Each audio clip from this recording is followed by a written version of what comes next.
All right, I'm going to spend some time talking a little bit about liquid manure more than poultry litter.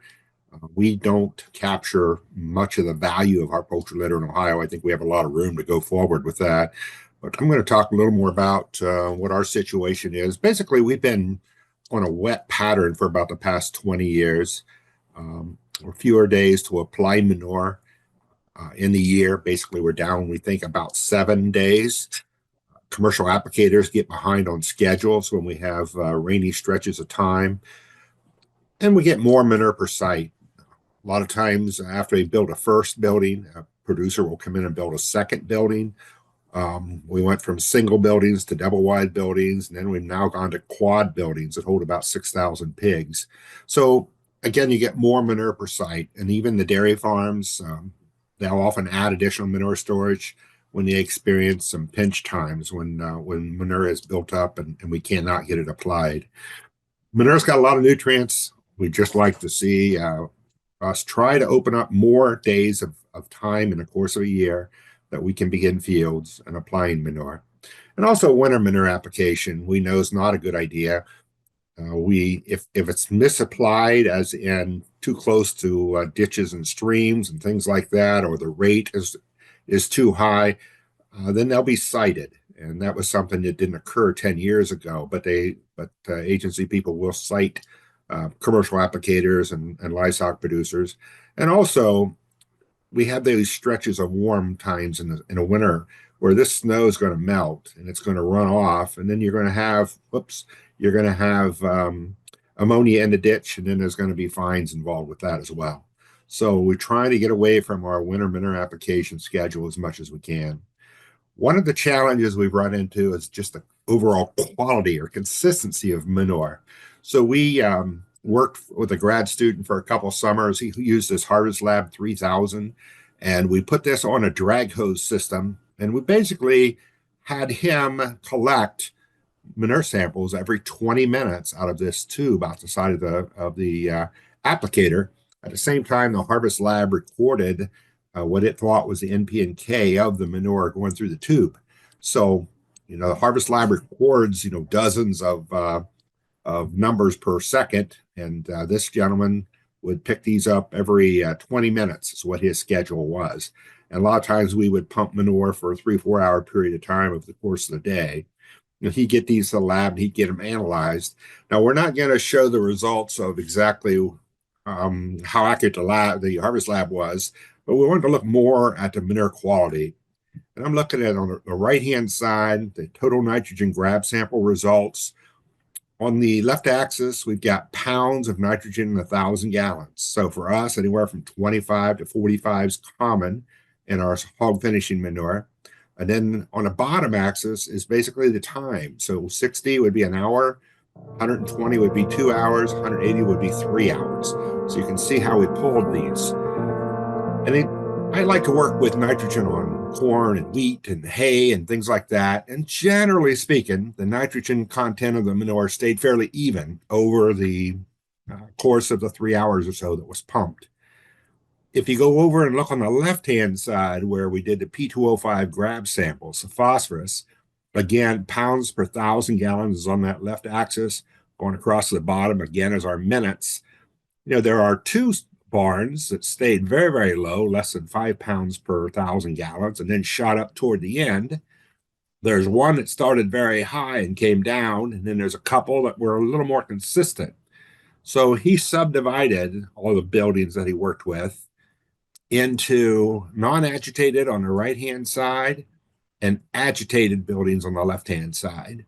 So in the non-agitated buildings, if you look at the same graph, same number, you can see that over the course of the 3 hours of pulling manure samples, the numbers changed quite a bit.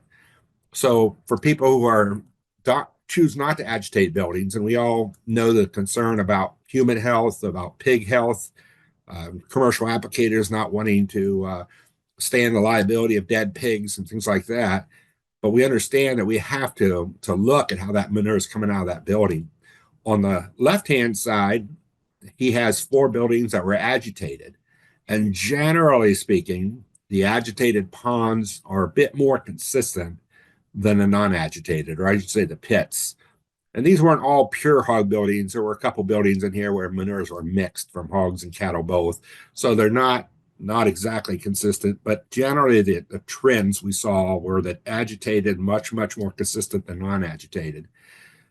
Where this would impact a commercial drag hose person would be that if we did that typical drag hose project where we do half the field, then we do the hose crossover maneuver and do the other half, you could see where we might put perhaps as much as 2/3 of the phosphorus in a non-agitated pit on the last 1/3 of a field that manure was being applied to. So 2 years down the road, or 3, or whenever the next time manure is applied, if you have the same situation, I would hope that the commercial applicator is encouraged to do the field and opposite, do the second side first, the first side second, so to speak. One of the ways we've also expanded or looked at expanding our windows in Ohio has been to put swine manure on wheat. We do a lot of this with tankers. We do a lot with drag hoses. It's pretty common. We do about late March, early April. We're putting the product on a growing crop that's broken dormancy. This happens to be sow gestation manure. So he's able to apply about 10,000 gallons per acre. He had about 12 units of available nitrogen, 1,000 gallons. So the farmer said they got about 120 bushel wheat off of it. So they were pretty happy about that. This is dairy farmers doing something similar, or at least a commercial applicator. This is wheat. This is at V7, not green up like the last one was.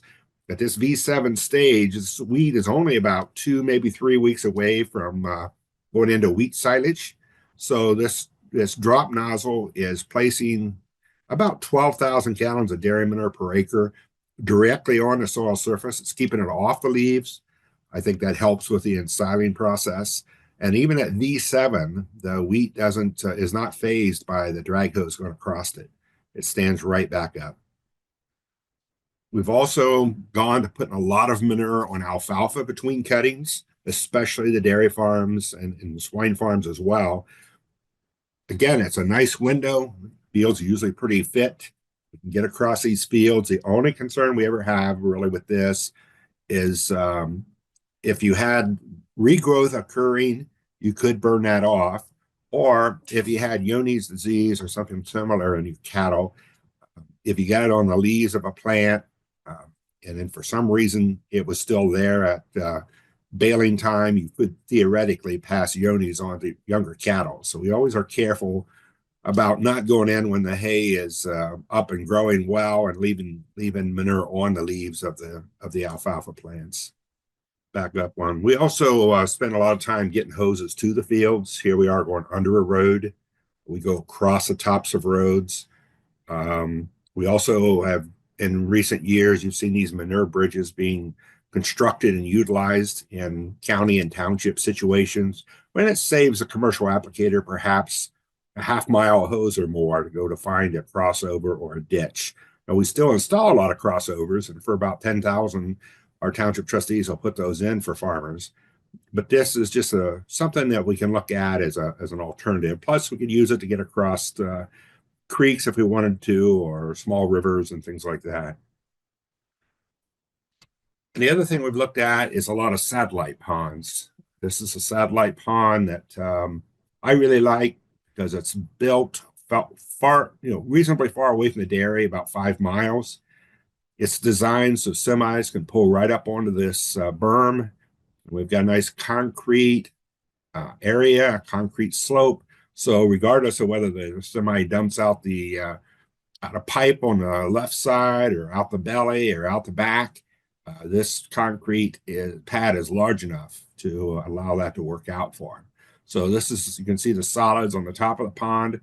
In this particular instance, they have a couple of the 360 rain units running out in these fields to put this manure on all summer long. And also, if you look on the left-hand side, you can see a 28 tank setting near the pumps. And that 28 tank was their way of adding additional nitrogen to the dairy manure lines as they go out to the fields. Now, we've got a lot of farmers who have looked at making changes to their manure tankers to allow them to use manure in corn. This would be your typical flotation tires that are common on large manure tankers. And what we did is in our area, for first manufacturing, built us some rims for narrower tires. And we went and got some Firestone payloader tires. So these are enable us to travel down corn rows um, and stay between the rows. These are 16 inches wide. I kind of prefer they be 18 or 20 for the compaction issue. But we use this quite a bit. And we're able to make corn and grow quite a bit. Hog manure, properly applied, correct soil moisture, can out yield commercial fertilizer quite nicely. The big issue we've run into is that as these tankers get bigger, your soil compaction issues are a bigger concern. So you try to put a Dietrich sweep behind those manure tanker knives, the manure tanker wheels, to try to take as much compaction out as we can. But the organic community has really cottoned on to the use of manure with corn. They really like it. And then any farmer with manure and available ground, again, we just need to make sure we don't build the phosphorus up too closely near the buildings and things. We need to get that stuff down the road. This is something that we've pushed pretty hard for a lot of years, and this is a 12-row side dress applicator. These are rolling coulters with closing wheels on the back of this. And this is a farmer. The hog building is way at the very top of the screen. And he's applying hog finishing manure to corn at the V3 stage.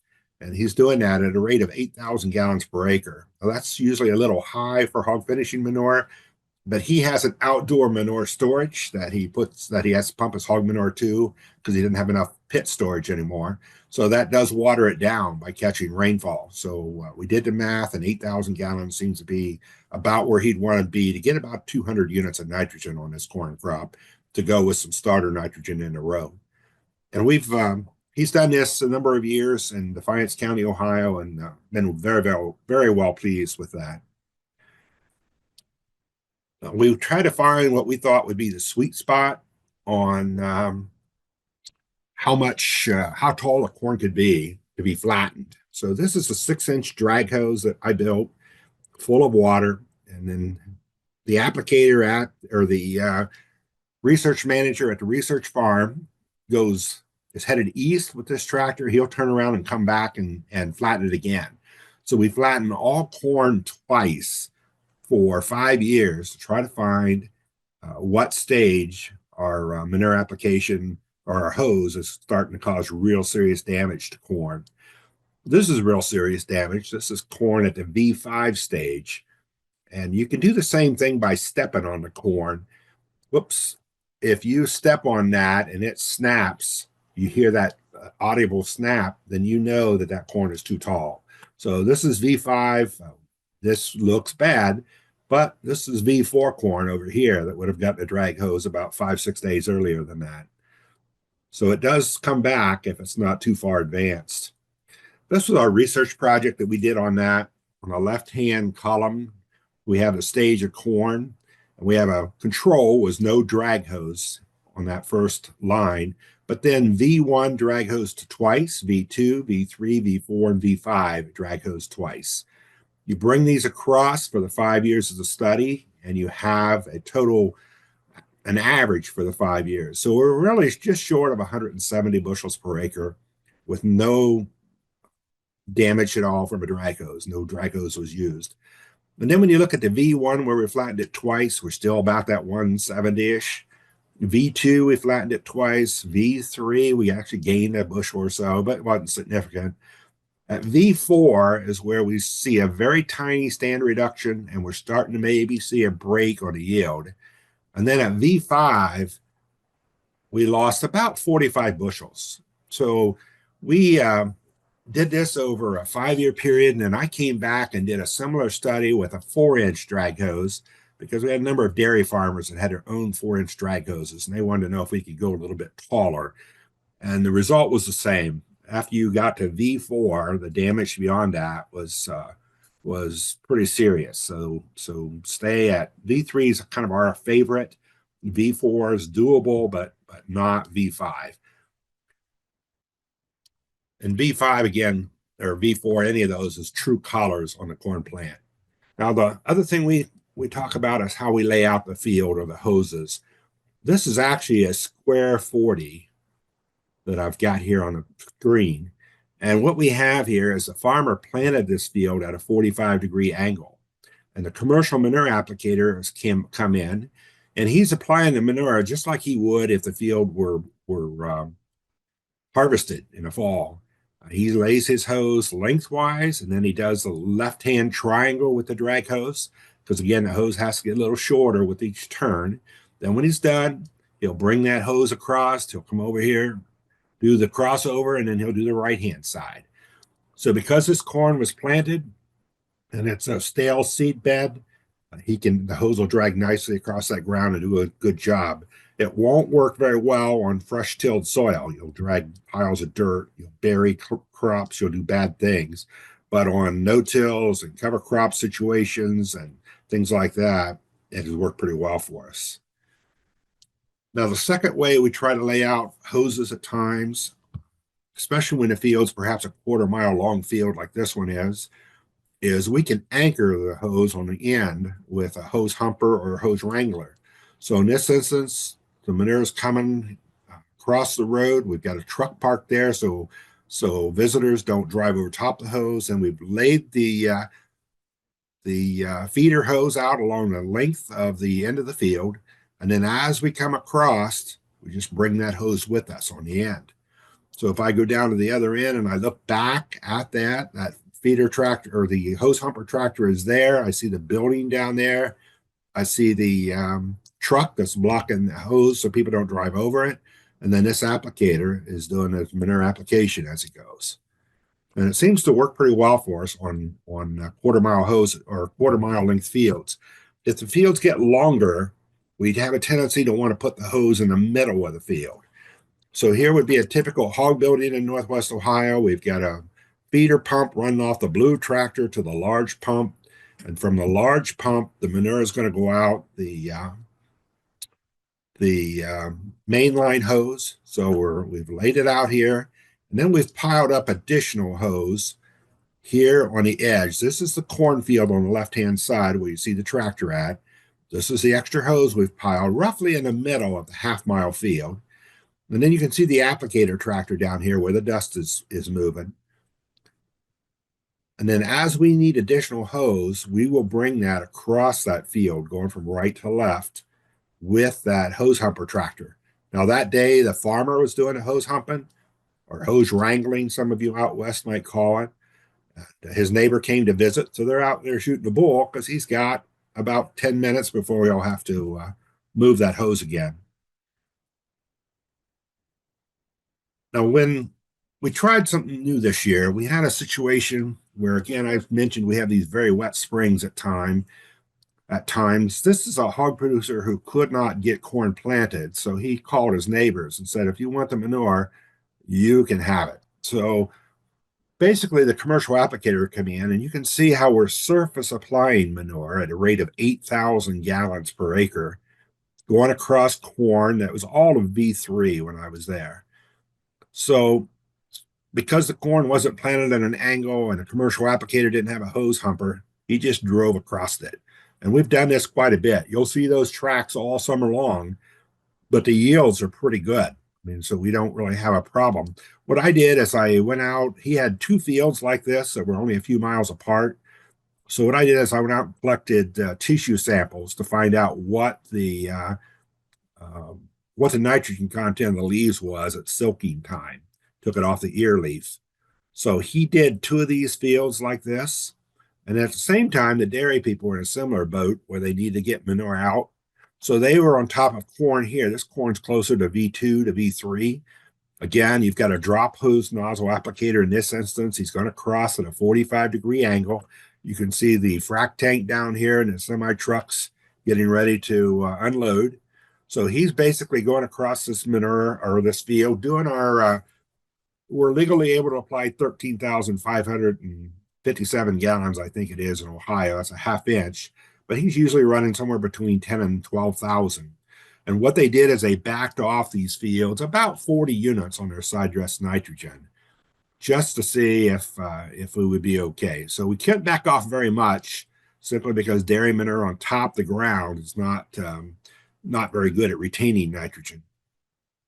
But these are the samples. So the top of this is the 4 dairy manure fields that I did. And I went in and took nitrogen, phosphorus, and potash tests in the ear leaf. These are the averages of those 4 farms. And this is the normal range according to our soils books here in the Midwest. And then this is the sufficiency range. So in the dairy ones, their average was 3.31%. That's parts per million, I think, maybe better. Um, so we were good with that. Everybody was happy. Of course, they're going to make silage off of it. You don't have a grain yield to actually look at. When we came down here and looked at the 2 swine fields that he did, the nitrogen was actually higher, 3.54%. And that also was sufficient, as were the phosphorus and the potash. So in the nitrogen, on the surface applied swine manure, we knew that 8,000 gallons always cost us about 15 bushels on our yields. But by going a little bit higher on that nitrogen, on that application rate, we were able to make up that difference. So they were pretty well pleased with the results of that. They didn't do any additional side dress nitrogen to those 2 swine manured fields, but you would have had starter nitrogen, of course, when the crop was planted.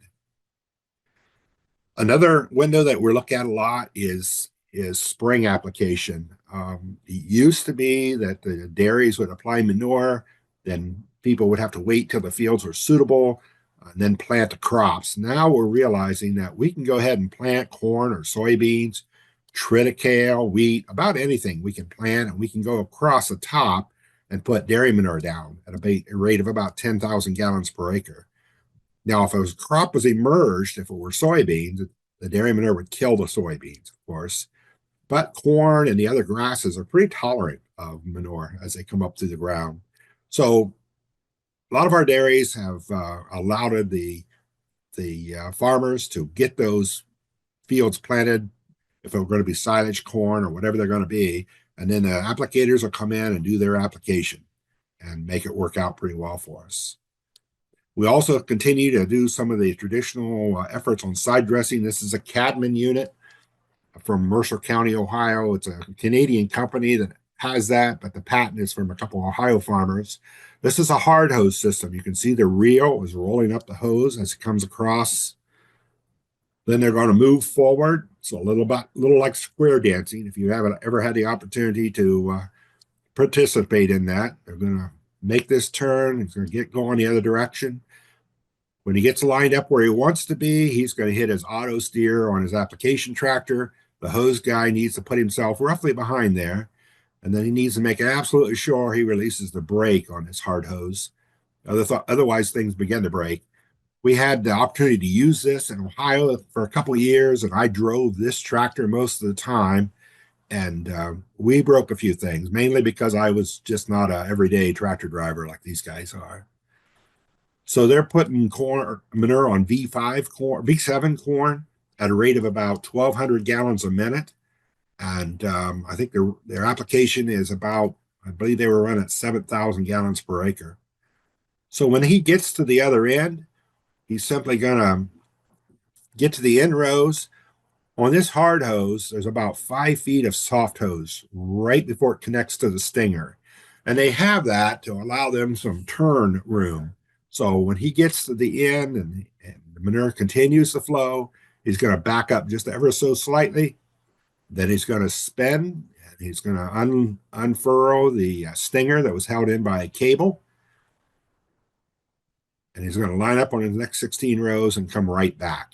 So the window of application time for this machine would be from the day the corn's planted until the corn is probably at that V6, V7 stage. You wouldn't want to wait any longer than that.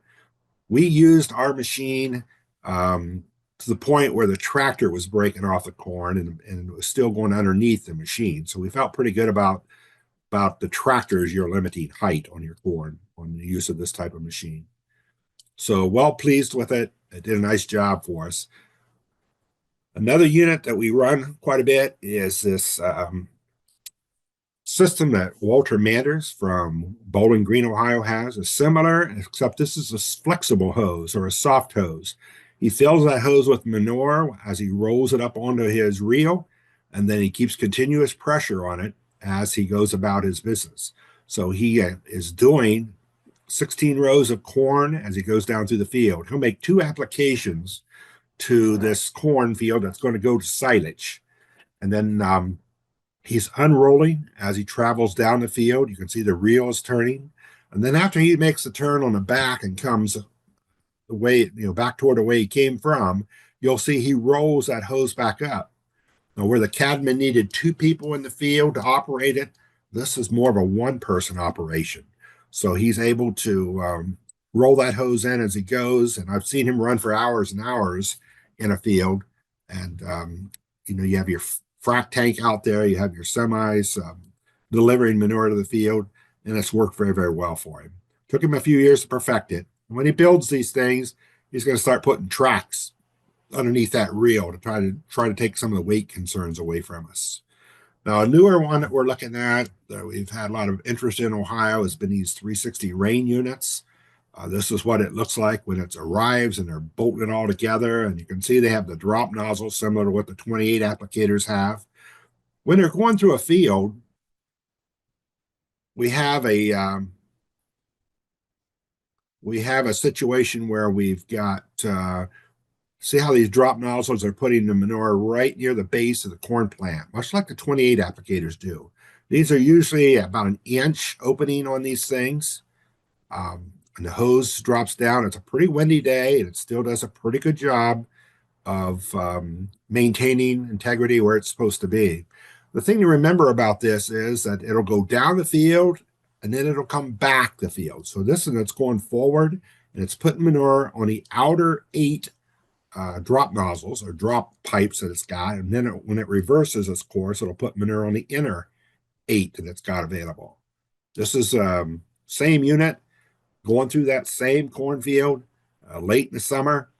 It's very hard for us to get consistent cornfields look like this in our Paulding clay soils. We always have drowned out spots and we always have other problems.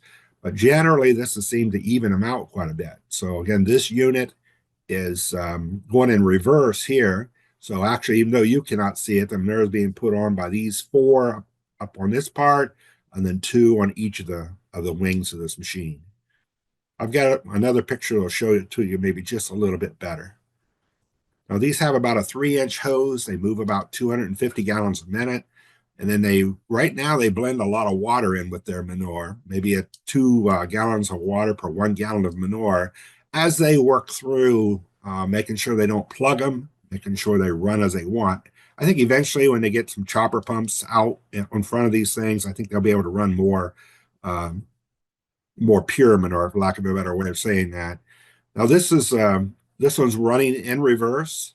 When it came down the field, you can see the tracks behind it. When it came down toward the drone, it put manure out on these 4 outer ones on the right and these 4 outer ones on my left.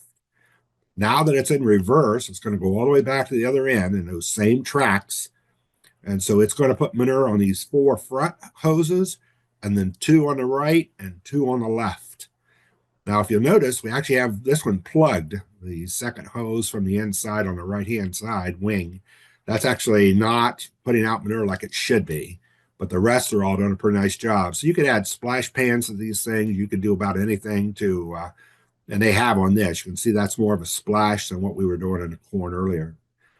So I think it has a lot of potential. This is November, so we're running on triticale or cereal rye, and we can run them in the spring until we harvest that cereal rye or triticale. Then we can put our corn silage in those fields. So I think it's a lot of potential. Sometimes they've made as many as 7 trips across cornfields in the summertime because we've had 2 pretty dry growing seasons.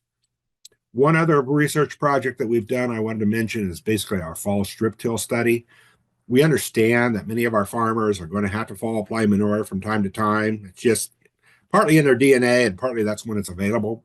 So we knifed it in and then we planted directly into those strips. And we did this because Canada did a similar study that they knifed their manure in